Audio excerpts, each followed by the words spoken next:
mon premier article dans les cahiers. Enfin, c'était comme le baccalauréat pour moi.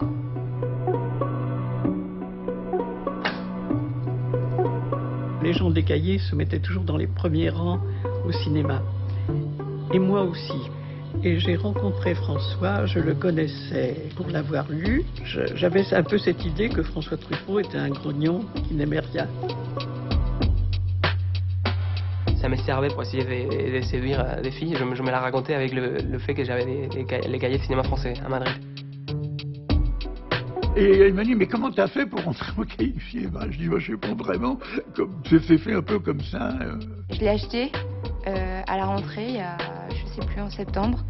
Et en l'achetant, je me suis dit, putain, ça fait super longtemps que je l'ai pas lu.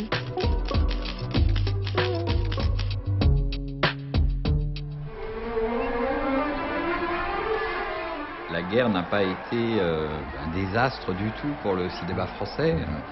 Toute une génération de jeunes gens qui avaient entre 10 et 15 ans au début de la guerre se sont formés ou sauvés pour certains dans les salles de cinéma. Il y a un appétit pour tout ce qu'on n'a pas pu voir qui va se mettre en place autour d'un système justement d'accès au film qui va être pris en charge par les ciné-clubs, les salles d'avant-première. Il y a un phénomène d'une autre nature qui est, on pourrait dire, l'existence d'un très grand nombre d'organismes qui vont s'emparer du cinéma comme un moyen de réunir les gens et de discuter, de réfléchir ensemble. Ce sont les partis politiques nés de la résistance et qui apparaissent à la libération, ce sont les églises, ce sont les associations, les groupes d'enseignants, les groupes de médecins, les groupes un peu de toutes les corporations. C'est une époque d'extraordinaire vitalité associative, il faut inventer le monde d'après. Je perds la tête, je deviens fou. Je suis capable de n'importe quoi. Le visage d'Agnès est dans ma poitrine comme une blessure. C'est-à-dire qu'on ne va plus seulement au cinéma pour se distraire, on va désormais aussi beaucoup au cinéma pour en parler, pour réfléchir, pour discuter à l'issue des projections. Elle vous appartiendra peut-être, mais de quelle manière? Nous verrons. Il n'y a pas d'amour, Hélène. Il n'y a que des preuves d'amour. Vichy a créé un organisme pour s'occuper du cinéma, qui à la Libération devient le CNC, le Centre national du cinéma, qui dépend du ministère de l'Industrie et dont les interventions sont de nature économique et pas culturelle. People of the United States are happy to work with the people of the French Republic for the development of even closer ties between our two countries. Les Américains exigent un libre accès à peu près complet des productions hollywoodiennes aux écrans français. À un moment, il y avait des quotas que le négociateur français, Léon Blum, l'ancien dirigeant du Front populaire, qui négociait avec M. Burns, accepte. Signé en dessous, deuxième ligne, en dessous de la deuxième ligne. Ici, je suis convaincu que le résultat auquel nous venons d'aboutir accroîtra encore la reconnaissance que le peuple français doit et porte au peuple américain. Vive la France! Vive les États-Unis! Give me a knife! Thank you. How do you do, ladies and gentlemen? This is Orson Welles. I'm speaking for the Mercury Theater, and what follows is supposed to advertise our first motion picture. Citizen Kane is the title. Tout d'un coup, il va y avoir un effet de rattrapage qui va être extrêmement intense, qui va être aussi très très excitant pour cette génération qui va avoir aussi accès à ce qui est nouveau, le cinéma américain. Ce qui déclenche un soulèvement, on pourrait dire, du cinéma français, qui va obtenir une diminution des exigences américaines dans le domaine du cinéma. Au même moment, vous avez les films soviétiques, commencent à arriver certains films japonais, le néoréalisme italien. Cette culture cinéphile, elle va engendrer de la littérature critique. Au début, ça passe beaucoup par une sorte de bulletin. Le plus célèbre d'entre eux, c'est le bulletin du ciné-club du quartier latin, hein, le CCQL, dirigé par Maurice Scherrer, alias Éric Romer.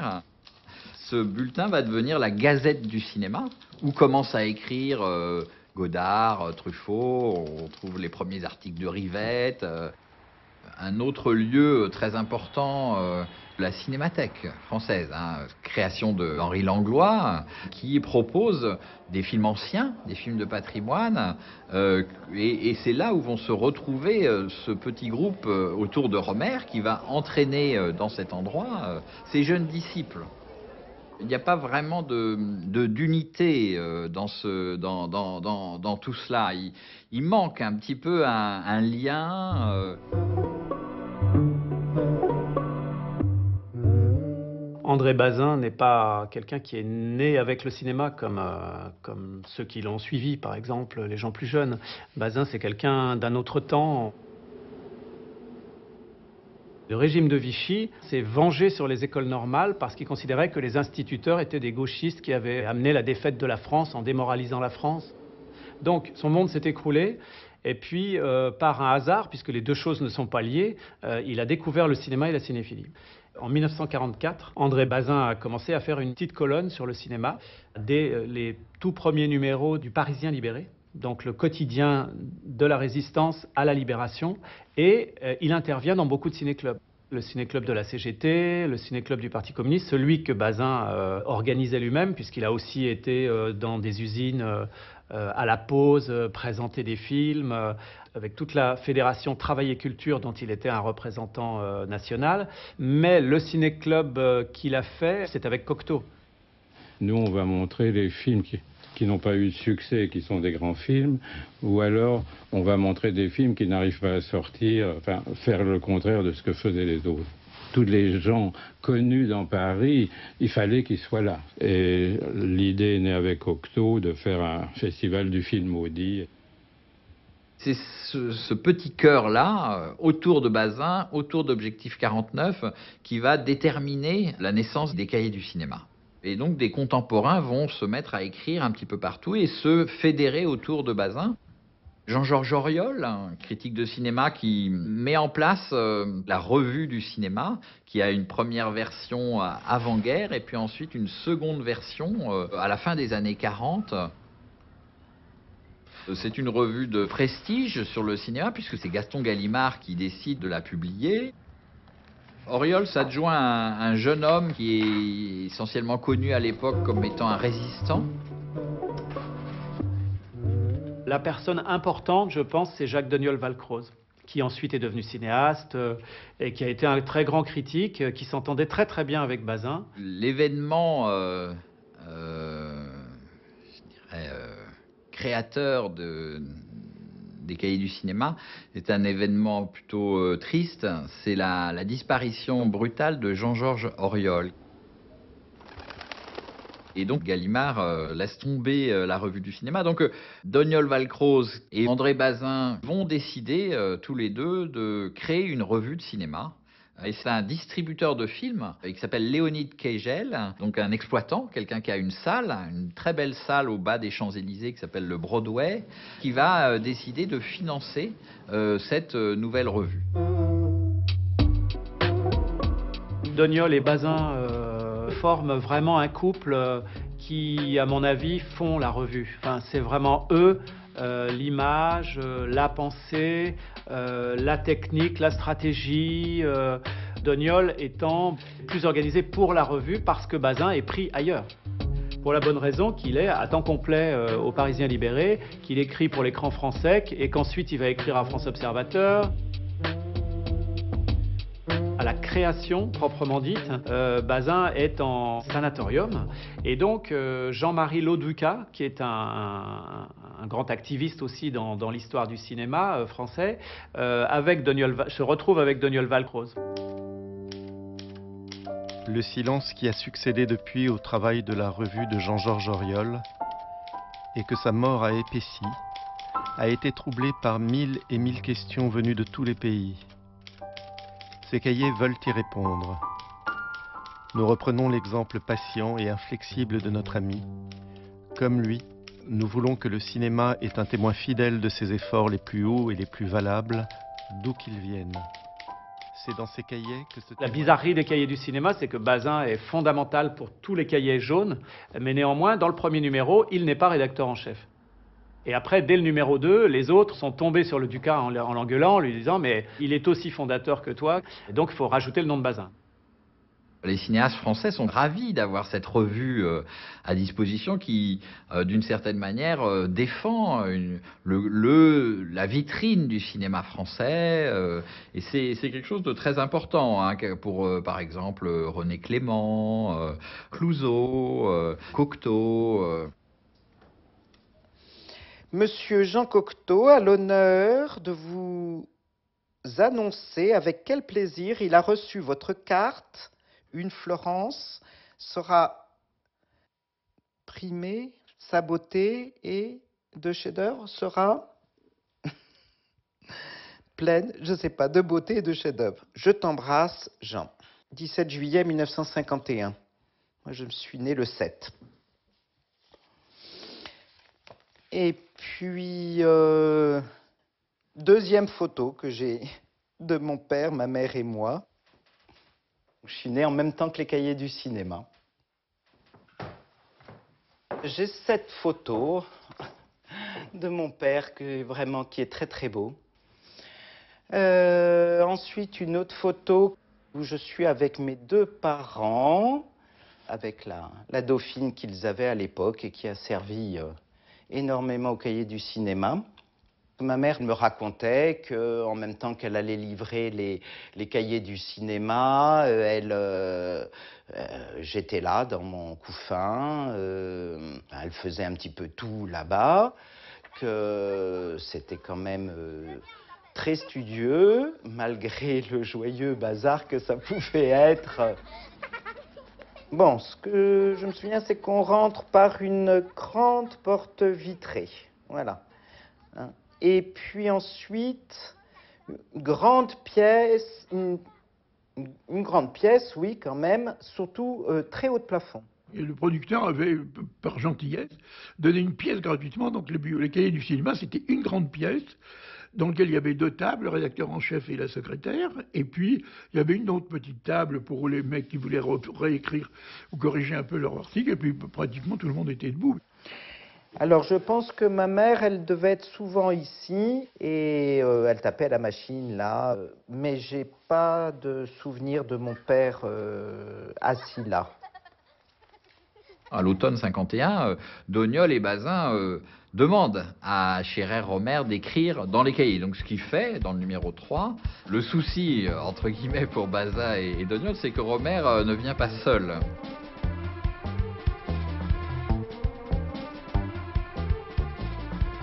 Les gens qui rentrent au cahier ont à peine 20 ans ou même pas. Et donc on est vraiment dans une irruption, pas adolescente, mais très proche de l'adolescente, de ces gens qui vont faire la revue la plus célèbre de toute l'histoire des revues de cinéma. Et c'est d'ailleurs de cette époque-là, de l'arrivée de ces jeunes Turcs au cahier, que date le succès des cahiers. C'est eux qui en ont fait une revue polémique et qui donc a eu une certaine prise sur les lecteurs. Ceux que Bazin appelait les jeunes Turcs, pourquoi on disait Turcs, je ne sais pas. Mais c'était Langlois qu'ils avaient appelé comme ça. Mais Langlois, il ne faut pas l'oublier, était né à Smyrne, en Turquie, et il avait fui le génocide arménien. Et les jeunes Turcs, c'était les jeunes capitaines de l'armée turque qui ont provoqué le génocide.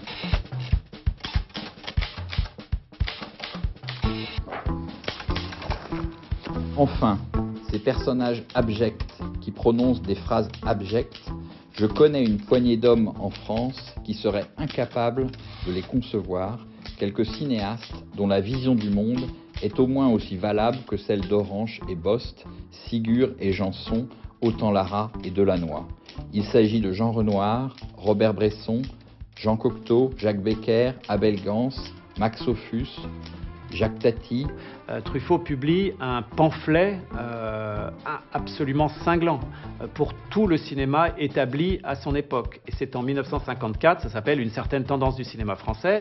Un cinéma bardé de références culturelles, un cinéma qui cherche à adapter les grands classiques de la littérature et qui est pour lui le contraire de ce qu'il aime au cinéma, un cinéma qui serait beaucoup plus libre, beaucoup plus fondé sur la mise en scène plutôt que sur le scénario. Tu partiras, tu partiras.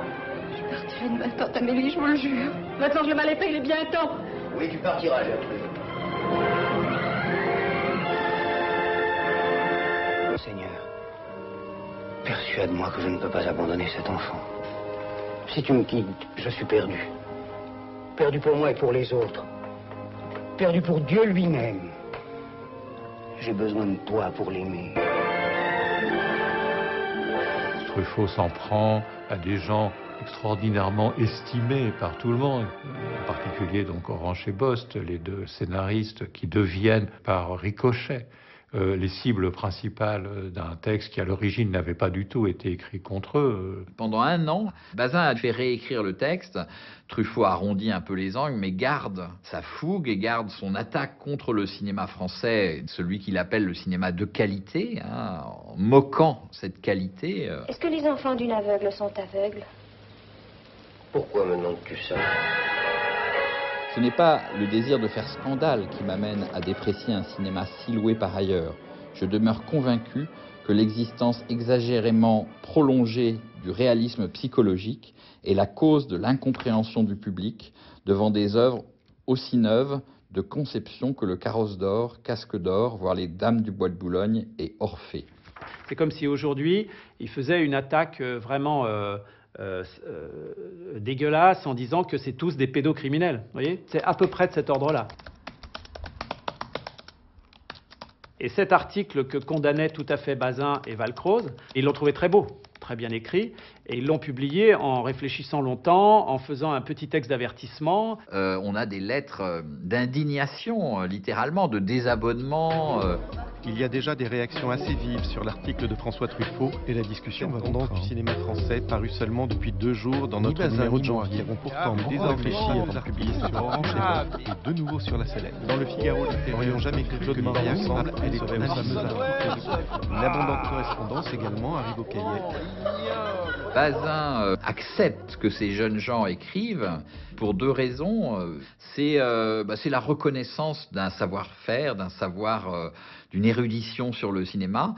Et la deuxième raison, Bazin est en quelque sorte le second père de Truffaut, le parrain. Truffaut, c'est un petit gars de Pigalle qui a volé. Bon, il l'a raconté ensuite dans Les 400 coups, la fameuse machine à écrire. C'est quelque chose d'absolument réel. Truffaut a volé pour amortir les dettes de son ciné-club. Et il a été arrêté. Bazin va lui trouver un travail pour se porter garant, pour qu'il puisse sortir pas un bagne d'enfant, pas à ce point-là, mais enfin quand même d'une éducation surveillée. C'est un jeune homme qui rue dans les brancards, qui a eu beaucoup de problèmes avec l'armée. Il s'est engagé volontaire. C'est un déserteur. Il est en prison à certains moments, en prison militaire.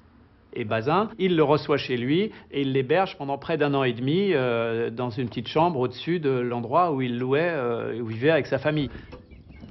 Pour Bazin, disons que je me suis mal exprimé. Les sentiments qui me lient à eux sont au-delà de la reconnaissance. Pendant les 15 jours que j'ai passés à Brie, j'ai découvert le bonheur de la vie familiale. Une certaine tendance du cinéma français l'a rendu immédiatement célèbre et il s'est fait acheter immédiatement par la revue Art. Et donc il est passé à l'extrême droite. La revue avait été achetée par un des écrivains Hussard et il va chercher Truffaut, qui est la personne qui va pouvoir faire du scandale. Truffaut entretient même des relations très troubles avec quelqu'un comme Lucien Rebattet, par exemple. Le grand critique, certes, mais aussi le collaborateur, antisémite. Quand Doniol Valcroze apprend que Truffaut a passé une journée avec Rebattet sur les bateaux-mouches à discuter de cinéma, il est tout près d'arrêter les cahiers. C'est quelque chose, et de mettre Truffaut à la porte. Truffaut a fait vendre pendant des années la revue Art en faisant des grands panneaux scandaleux. Et puis il a fait travailler tous ses copains. Donc ils ont tous écrit dans Art presque autant d'articles qu'ils n'en ont écrit dans les cahiers du cinéma. Quand on lit les cahiers de l'époque, on est parfois arrêté par des choses qui sont vraiment malaisantes, hein, aussi bien au niveau de ces pures provocations de défendre des films anticommunistes, par exemple. C'est le paradoxe, ce sont des grands films. Certains films de Samuel Fuller sont des films militants anticommunistes. Et dans le contexte de la chasse aux sorcières aux États-Unis, ça veut dire quelque chose. From the bright lights of Broadway through the subway undergrounds to the gutters of South Street, they followed this woman, the bee girl who became a sitting duck, to track down her man with a caress, a kiss, and a promise. As the whole underworld joins in a scorching counterblast against the spy menace in Pick Up on South Street. Certains textes de Romer Scherer sur le privilège de la race blanche, ce sont des choses comme ça qu'on lit dans les cahiers, hein.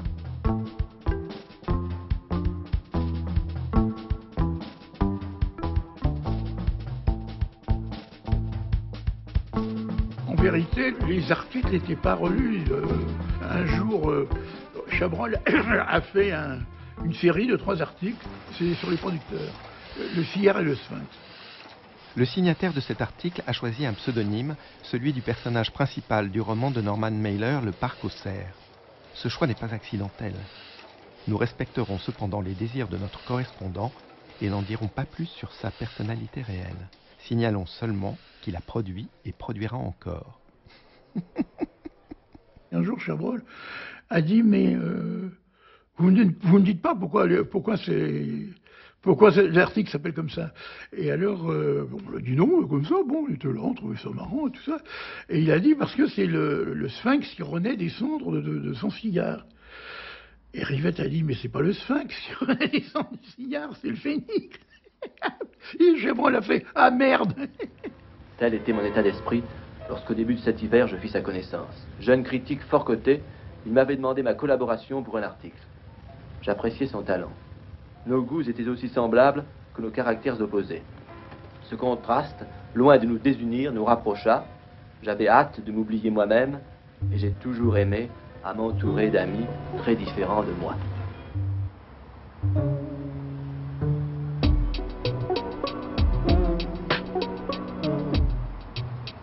Je vois pas bien, mais là c'est ça. Et là c'est 146.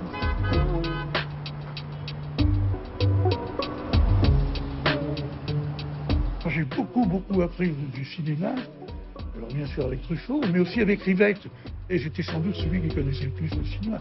Il allait revoir les films 2 fois de suite, 3 fois de suite, avec des sous-titres, sans sous-titres. Alors on allait au cinéma, en général c'était autour des Champs-Élysées ou comme ça. Je l'accompagnais à pied, il me parlait comme ça, jusqu'au-delà de la porte de Champéret. Et puis moi, je reprenais un bus de nuit, j'habitais à la porte d'Orléans.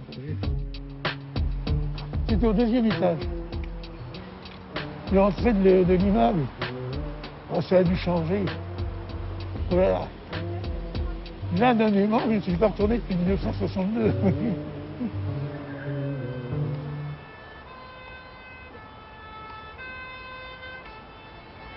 Ouais. Vous voulez qu'on aille jusque là-bas? Ouais. Ah ben oui, voilà, c'est ça.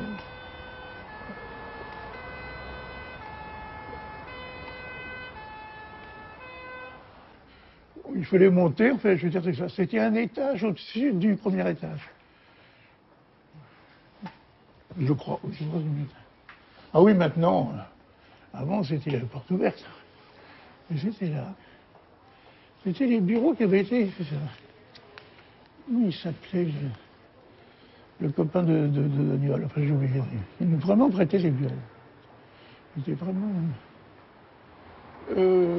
Truffaut, lui, il faisait son...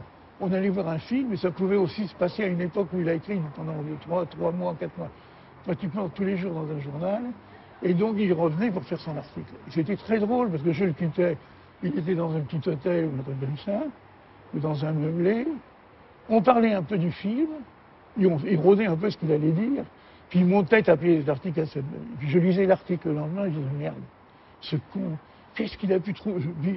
En tapant à la machine, il a trouvé des tas de trucs. À la première vision, Ali Baba m'a déçu. À la seconde, ennuyé. À la troisième, passionné et ravi. Sans doute le reverrai-je encore, mais je sais bien que, passé victorieusement le cap périlleux du chiffre 3, tout film prend sa place dans mon musée privé, très fermé. La politique des auteurs, c'est une expression qui est complètement liée à l'histoire des cahiers du cinéma et qui vient de Truffaut. Et la mise en scène, elle est de Jacques Becker, c'est-à-dire qu'Ali Baba est, avec Touchez pas au Grisby, le film français le mieux fait de l'année. Il a cette formule absurde, réussir c'est rater.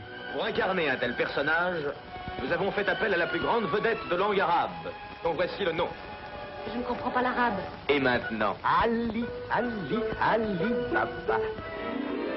Comme disait Romer, c'est une politique d'œuvre complète. C'est-à-dire qu'il faut considérer même quelqu'un qui est en plein travail, qui n'a pas fini son œuvre, on va le considérer comme si on était dans la gare des Michards et qu'on prenait un auteur classique pour son œuvre complète. Quand après, Becker a fait un autre film avec Robert Lamoureux, Arsène Lupin, qui était quand même un peu décevant, il était critique, il était embêté, il dit non, il ne va pas encore me refaire le coup. L'emploi du mot politique dans la politique des auteurs, je crois qu'il est très délibérément voulu pour affirmer que eux ne s'inscrivent pas dans cette idée-là de la politique, qui est l'idée en fait commune et qui est toujours celle que nous avons d'intervenir dans les débats sur la société, sur l'organisation, sur est-ce qu'on est contre le capitalisme, est-ce qu'on est contre tel parti au pouvoir, etc. Pour dire notre politique vient de l'intérieur du cinéma et notre politique vient de certaines façons de mettre en scène contre d'autres façons de mettre en scène. Nous ne parlerons que de ça, ou nous ne parlerons que depuis cette place-là. Voici donc comment je vois l'histoire, comment du moins, je crois, l'a vu le metteur en scène. Donc, l'a vu le metteur en scène, c'est voilà, c'est ça la politique des auteurs. C'est concentré dans cette phrase-là. Une fille charmante et quelque peu bêtasse, Anne Baxter, se console comme elle peut de l'abandon de son fiancé, ce qui la conduit tout droit d'une boîte de nuit à la garçonnière d'un bellâtre de peintre où, l'alcool aidant, point de suspension.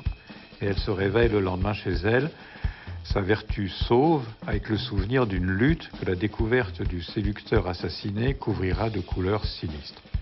La ficelle à cet endroit nous paraît très grosse si nous me songions au scabreux, je dis bien, de la situation qui va s'en suivre. Et je saute au paragraphe suivant qui est un peu plus loin.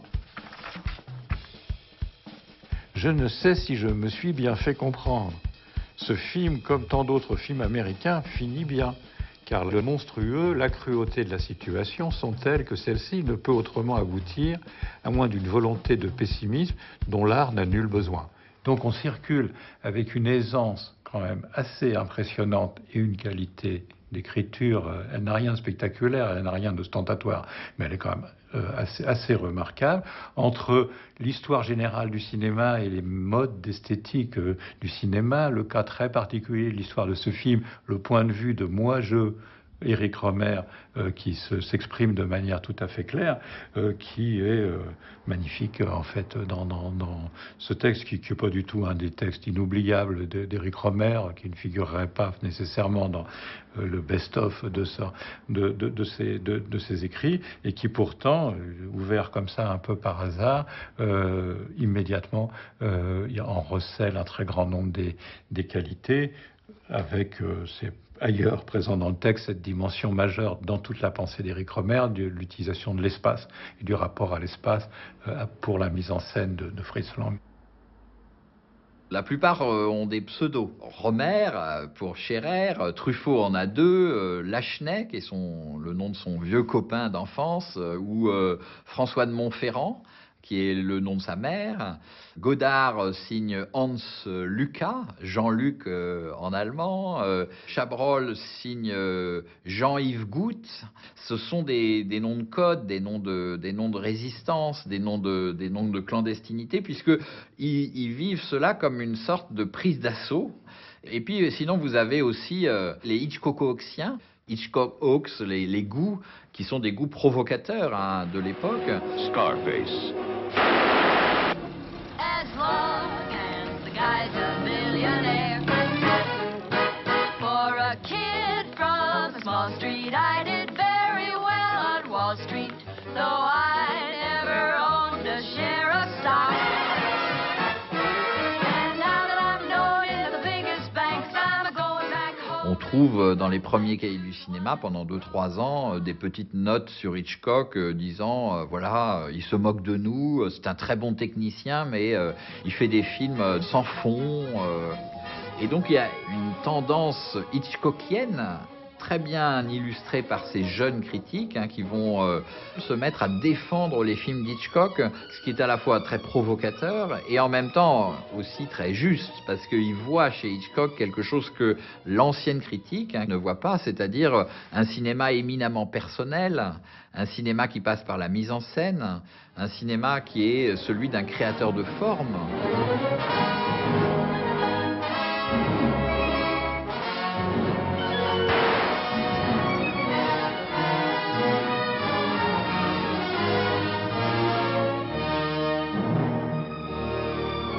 Hitchcock n'était pas seulement ce que Bazin disait, il disait on a l'impression d'une casserole qui bout à vide.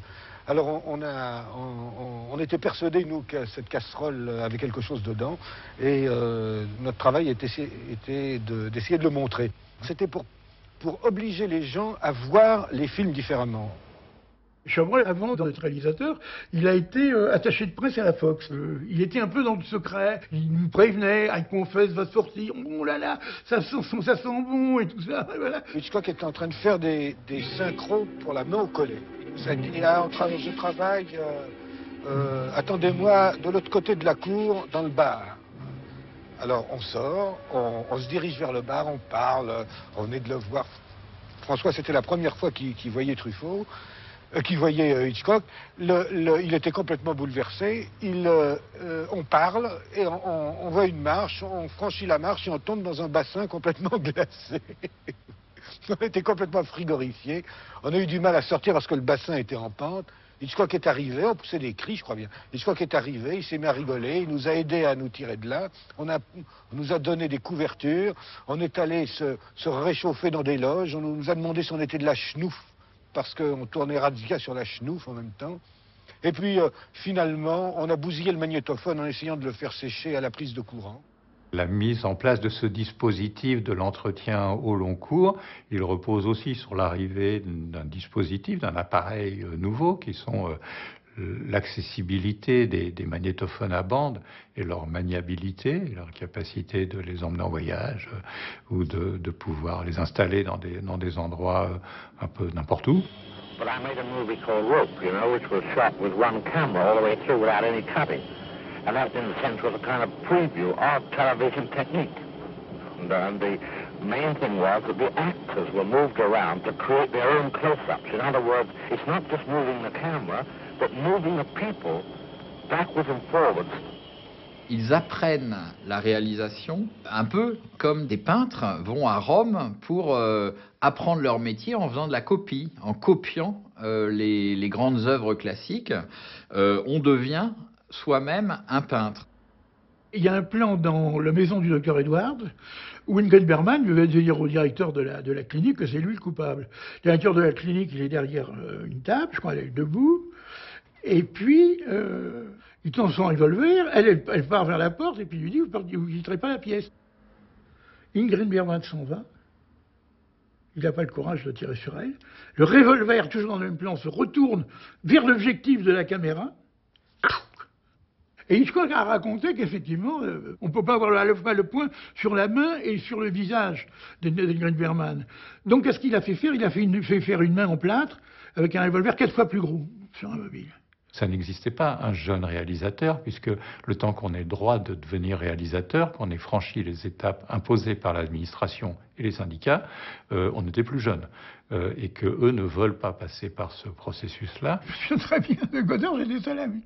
Et il était là avec ses lunettes de soleil. Et puis il me dit, le problème, c'est qu'on ne sera pris au sérieux qu'à 40 ans. Avant, on ne vous prend pas au sérieux. D'ailleurs, alors qu'est-ce qu'on fait avant? Mais il faut cogner, faut cogner. C'est-à-dire n'importe quoi, mais pas du tout. Alors ça, pas du tout. Une seule fait d'une phrase, il y a forcément un lien avec celle qui précède. Fais pas la hurie. Il faut que tu restes avec moi, c'est la logique cartésienne. Tu m'aimes, je t'aime. Mais si C'est exprès que je parle comme au théâtre. On voit tout de suite dans un texte de Godard quel cinéaste Avec, je ne il peux pas sera. passer, toi. Ah là là, putain, si j'avais su.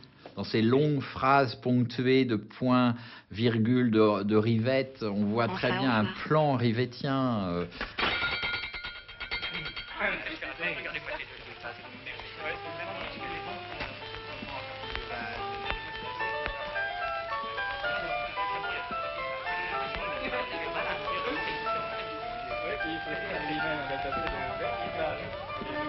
Tu es fatigué?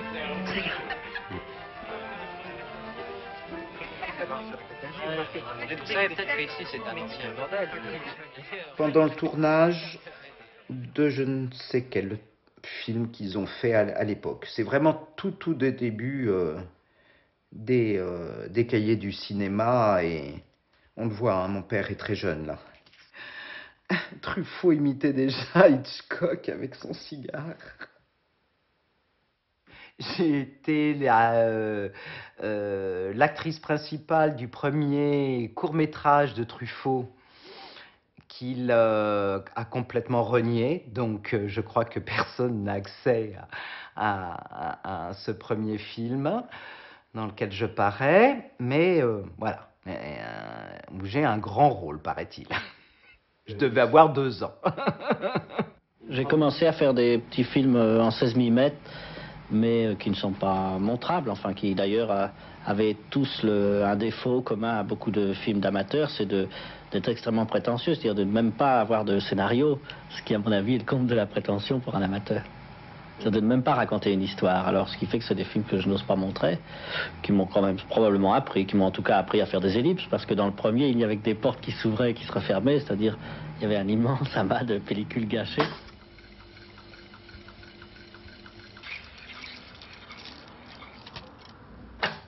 On s'est rencontrés et on s'est promis de se revoir à Paris, mais ça ne s'est pas fait parce qu'il partait rejoindre Rossellini en Italie et il m'a dit en rentrant, je vous téléphone. Très bien, le téléphone n'ayant jamais sonné, je n'ai pas non plus appelé les cahiers. Et en sortant d'une projection où lui avec ses copains et moi, on s'est rencontrés et à ce moment-là, on s'est dit bon on se voit tel jour. Je n'ai vu que les films que François choisissait et il a fait mon éducation cinématographique à ce moment-là. Ils avaient des habitudes, ils allaient souvent déjeuner dans un petit bar de, je crois que c'était, est-ce que c'était rue de Berry? Non, c'était pas rue de Berry, peut-être rue Washington. Je crois que ça s'appelait Mamie's Bar. Ils jouaient au flipper, oui.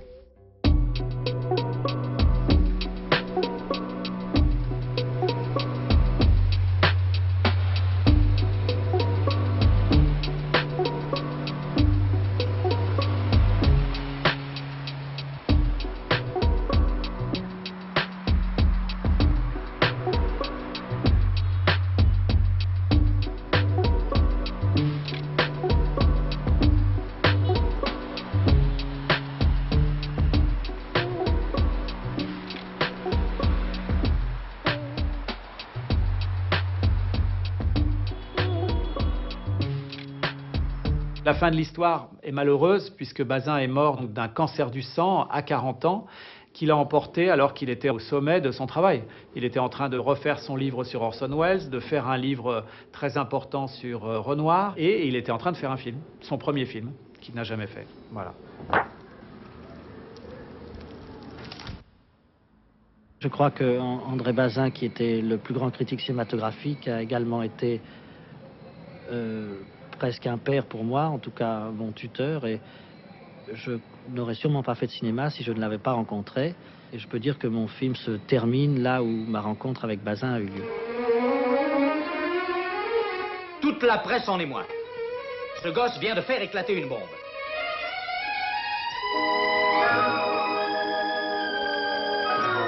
Les 400 coups, a dit Henri-Georges Clouzot, est un film qui m'a positivement emballé. Le film le plus sensible que j'ai vu depuis la guerre. Quant à l'appréciation de Jean Cocteau, elle ne fut pas moins élogieuse. Je n'ai jamais été si bouleversé au cinéma. C'est ébullition dans le milieu cinématographique fait partie d'une période de transformation en profondeur de l'ensemble de la société française, dans les mœurs, dans les comportements.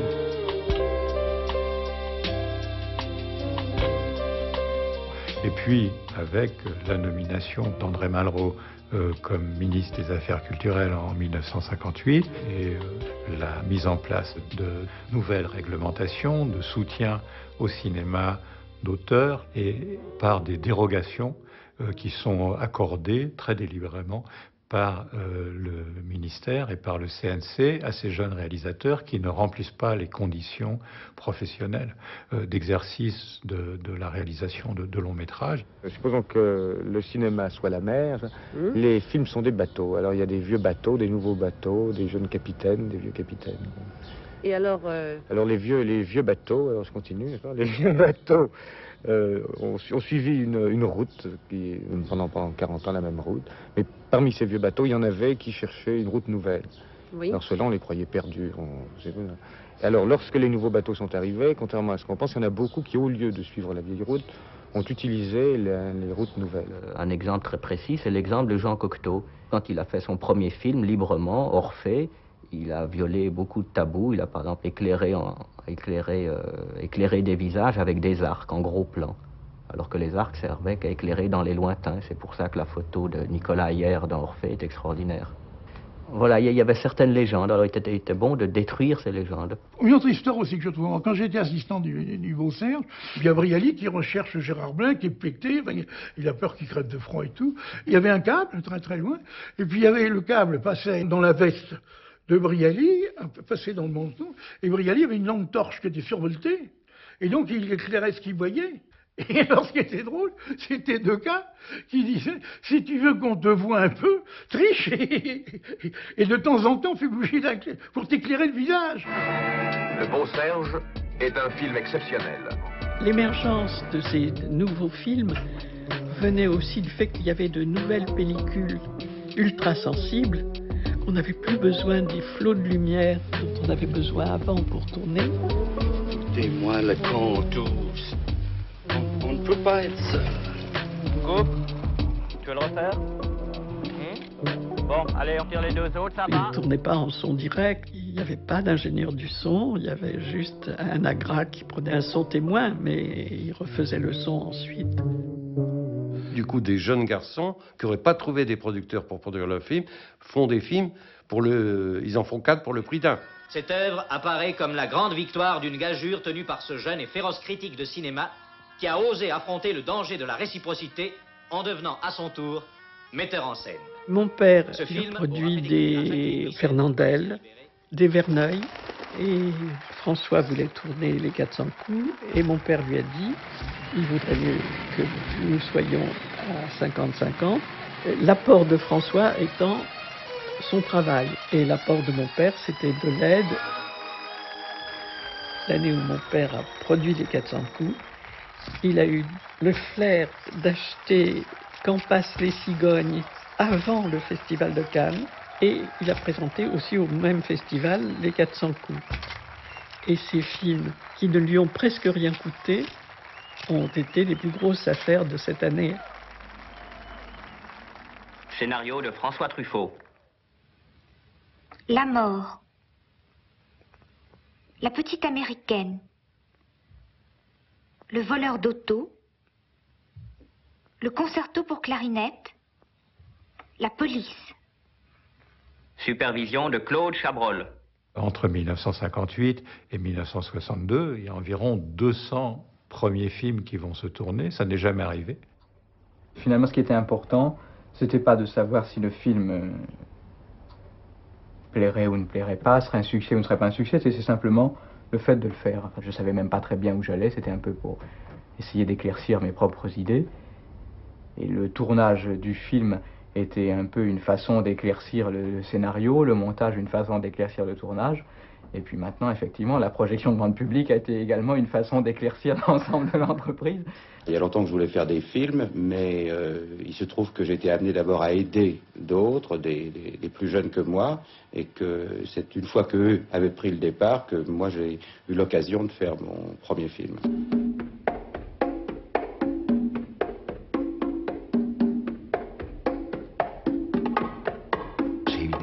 parler dans les films de mon père. J'avais 8 ans et les jours où je ne tournais pas, c'était les vacances. D'ailleurs, c'était mes jours préférés, les jours où je ne tournais pas. Parce que quand je tournais, on m'appelait et il fallait que j'enfile une robe, ce que je détestais. Quand me vient l'eau à la bouche. Il y a cette génération de dizaines et de dizaines, voire de centaines de nouveaux réalisateurs. Tu vois, c'est ici la pointe courte. Parmi eux, il y en a quelques-uns qui sont la nouvelle vague telle que nous l'entendons aujourd'hui. Je t'attends. Je n'attends que toi. C'est-à-dire les inventeurs, les grands cinéastes, les grands artistes qui donnent naissance à de nouvelles façons de faire du cinéma. Y a-t-il une nouvelle vague? Non.